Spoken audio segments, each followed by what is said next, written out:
Go ahead. Secretary Rubio said that the U.S. will have to figure out whether a deal can be done between Russia and Ukraine in a matter of days, or you will just move on. Yeah, very short. How many days is that? No specific number of days, but quickly.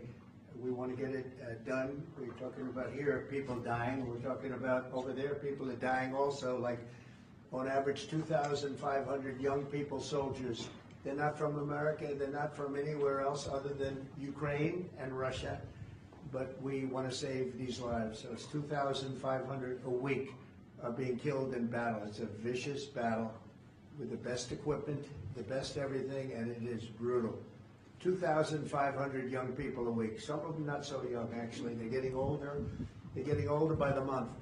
But 2,500 a week, and we're going to get it stopped ideally. Now, if for some reason one of the two parties makes it very difficult, we're just going to say you're foolish, you're fools, you're horrible people, and we're going to just take a pass. But hopefully we won't have to do that. And Marco's right in saying it. We want to see it end. Think of it. Every day, a lot of people are being killed, as we talk about, as they play games. So we're not gonna take that, and we'll see. I think we have a good chance of solving the problem, however. Are you prepared to walk away completely from these efforts and these talks? Well, I don't want to say that, but we want to see it end. We want to see it end, yeah. Is Vladimir Putin stalling, in your view, Mr. President? I hope not. I'm going to let you know about that soon if he is, but I hope not. He's got a big force out there, big force. It's a war that should have never happened. It would have never happened if I was president. That's a war, and it didn't happen for 4 years.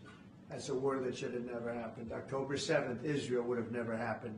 Iran was broke, and now we'll see what happens with Iran. We have a lot of them out there. We have a lot of things that we're working on right now that shouldn't have happened. None of it.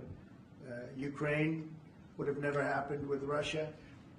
October 7th would have never happened, so you wouldn't have had all the problems in the Middle East. The Afghanistan embarrassment, probably the most embarrassing day in the history of our country, would have never happened. Inflation would have never happened. By the way, prices are down. Groceries are down. Eggs, which you hit me so hard, I'll never forget the first week in office, they were screaming at me about eggs. I said, what's going on with eggs? They were doubling and tripling. I said, I just got here. They were up like double, triple, and you couldn't get any. They said, you won't have eggs for Easter. Well, you can have all the eggs you want. I'll tell you, Brooke Rollins, Secretary of Agriculture, did a great job. And the egg prices are down 87%. But nobody talks about that. You can have all the eggs you want. We have too many eggs. In fact, if anything, the prices are getting too low. Mr. President, So I just want to let you know, prices are down. Gasoline yesterday in 3 states hit $1.98 a gallon. And it looks like it's at a level that it hasn't seen since my days, my 4 years. So it's about I'd say maybe, I think we're going to be averaging $2.25 very soon. So I just want to let you know, though, because I keep hearing about prices and inflation. Prices are coming down, not going up.